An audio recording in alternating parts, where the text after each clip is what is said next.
Is the gap between rich and poor widening? The incomes of top earners have risen much faster than for everyone else.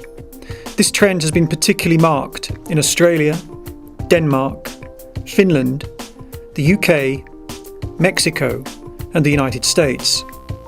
In a few countries, France, Portugal, and Spain, the gap between rich and poor has stayed the same.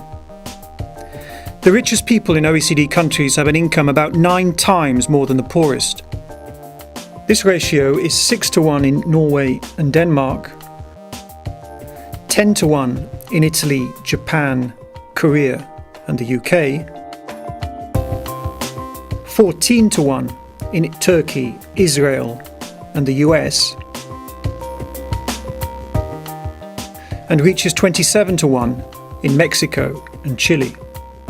The most common way to measure inequality is via the Gini coefficient, where 0 means everyone has the same income, and 1 means the richest person has all the income. Over the past 2 decades, it rose in 17 of the 22 countries for which there are data. It increased in the US, Finland, Germany, and Sweden. It fell in Mexico and Turkey, but from very high levels.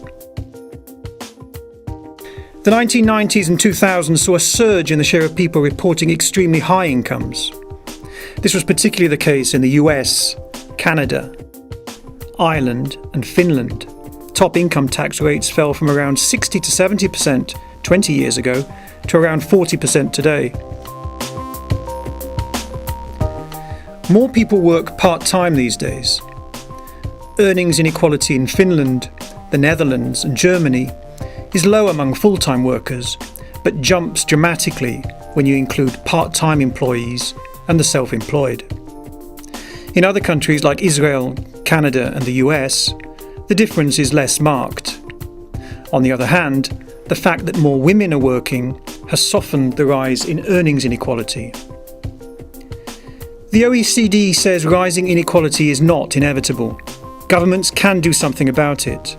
Reforming tax and benefit policies would help. Getting more people into the labour force and making sure they stay in jobs which pay good wages is essential.